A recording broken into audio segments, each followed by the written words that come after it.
do të ishin shumë më përpara, që të mendojnë për hapat e mëtejshme, që do bëjnë për dialogun dhe mbi gjitha për institucionet e tyre. Por ja ku jemi. E kuptoj, Bini, po mundohet të fitoj kohë për të bërë numrat, zoti Kurti që insiston tek Albulena Xhiu, apo po projekton çfarë do të ndodhë në zgjedhjen e presidentit, e në raste të tilla ushtrimet e detyrës së presidentit pas përfundimit mandatit mund të ketë kryetaria e kuvendit dhe Kurti dëshiron të bindurën e tij në atë post. Është taktik hibride. Dhe më vjen keq që kjo lloj taktike hibride ka zbritur nga lufta. Ju e dini që specialistët më të mirë dhe shumë të pakët të luftës atë parashikuan për Rusinë, sepse ju e pat në fillim fare kishte një ngazëllim të botës që thoshte Ukraina e përballoi. Në fakt Rusia me atë që bëri, pothuajse ka dërmuar e ka lodhur jo vetëm Ukrainën, por gjithë Europën. Dhe po spres në pjesën tonë. Ka një taktik hibride të zotit Kurti për t'i lodhur kundërshtarët e tij.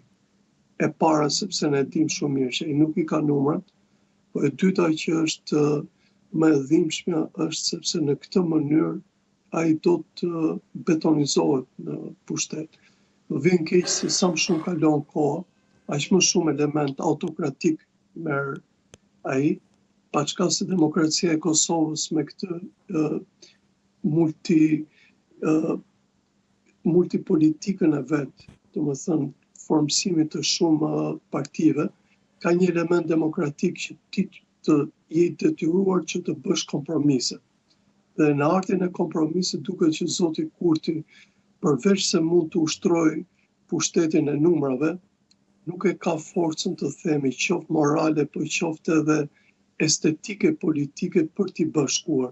Dhe shikoj për shembull dhe në kronikën tuaj, që nga zonja Kusari, që ka një gjuhë gati të papranueshme, megjithëse ka drejtuar grupin parlamentar, vetë zoti Kurti, është më delikat zoti Konjufca, por gjithsesi ai sfumohet për shembull sepse mjafton të dalë ish ministre e jashtme zonja Gërvalla dhe gjërat të kthehen në zero.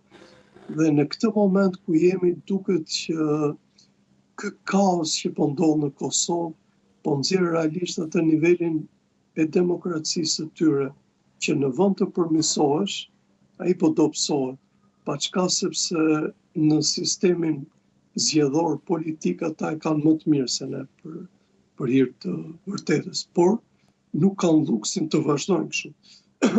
Pa problem. Bini, shkojmë pak në Maqedoninë të Veriut, edhe atje duket se koalicioni shqiptar nuk mbijetoi gjatë brenda qeverisë.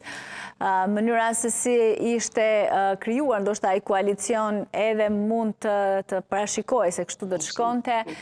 Është kalkulim i asaj çfarë po mendojnë qytetarët, pasi ne kemi parë disa akte, disa vendime që janë marrë, të cilët kanë ngritur pak edhe shqetësimin ke shqiptarët se çfarë po ndodh me të drejtat e tyre të fituara me gjak, apo thjesht